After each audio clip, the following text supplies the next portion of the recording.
श्री स्वामी समर्थ. जय जय स्वामी समर्थ.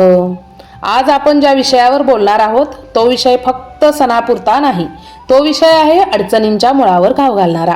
माघ महिना, थंडीचं चाहूल आणि या महिन्यात येणारी माघी गणेश जयंती. लोक म्हणतात भाद्रपदात गणपती येतात, पण शास्त्र सांगतं खरे जन्मदिवस माघ महिन्यातील चतुर्थीला आहेत. हा दिवस म्हणजे नवीन सुरुवात, अडकलेली कामं मार्गी लावणारा आणि विघ्नहर्त्याचा प्रत्यक्ष अनुभव देणारा दिवस असतो. माघ महिना म्हणजे तपस्येचा महिना, देवांना प्रिय महिना, पुण्य संचयाचा काळ. या महिन्यात केलेली पूजा सहस्त्रपटीने फळ देते असं पुराणात सांगितलं आहे. गणपती म्हणजे बुद्धी, विवेक, स्थैर्य आणि संकटातला मार्ग. म्हणूनच कोणतेही शुभ कार्य गणपती पूजनाशिवाय सुरू होत नाही. पार्वती मातेने स्वतःच्या अंगाच्या मळातून एक बालक तयार केले आणि त्याला सांगितलं, मी आंघोळीला जात आहे, तोपर्यंत कुणालाही आत येऊ देऊ नकोस. तेवढ्यात शंकर भगवान आले, पण बालकाने वाट अडवली आणि तेथेच घडला एक भयंकर प्रसंग. नंतर गणपतीला तिचं मस्तक मिळालं आणि शंकरांनी वरदान दिलं, तुझी पूजा सर्वात आधी होईल. हीच कारण आहेत की गणपतीला विघ्नहर्ता देखील म्हणतात. भांडण, खोटं बोलणं, अपशब्द, कुणाचं मन दुखवणं, हा दिवस आहे संयम, शांतता आणि कृतज्ञतेचा. त्यामुळे हे सर्व नको ते गोष्टी तुम्ही या दिवशी करणं प्रमुखाने टाळा.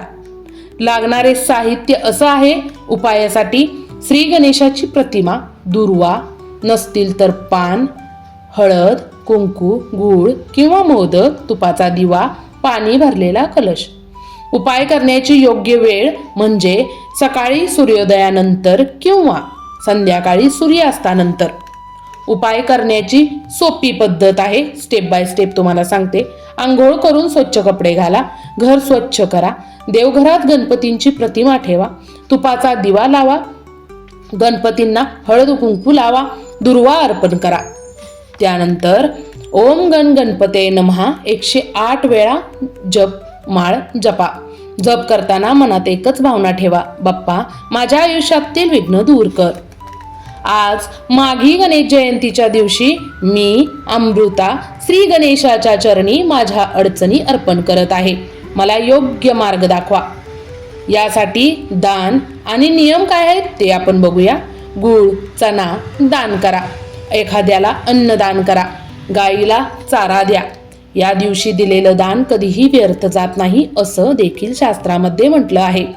वर्षानुवर्षे अडकलेली लग्न जुळतील, नोकरीचे अडथळे दूर झाले, घरात शांतता देखील आली असे भक्तांचे अनुभव आजपर्यंतचे आहेत. गणपती बाप्पा हळूहळू काम करतात, पण मुळापासून बदल घडवतात. तर मित्रांनो, माघी गणेश जयंती म्हणजे फक्त पूजेचा दिवस नाही, तो आहे आत्मचिंतन, नवसंकल्प आणि विश्वासाचा. मनापासून म्हणा, गणपती बाप्पा मोरया. जर हा व्हिडिओ तुम्हाला आवडला असेल, एक लाईक करा, चॅनल सबस्क्राईब करा आणि कमेंटमध्ये लिहा गणपती बाप्पा मोरया. भेटू लवकरच अशाच एखाद्या व्हिडिओमध्ये. तोवर स्वतःची काळजी घ्या आणि आपल्या घरातल्यांचीही काळजी घ्या. श्री गणेशाय नमः. श्री स्वामी समर्थ. हर हर महादेव.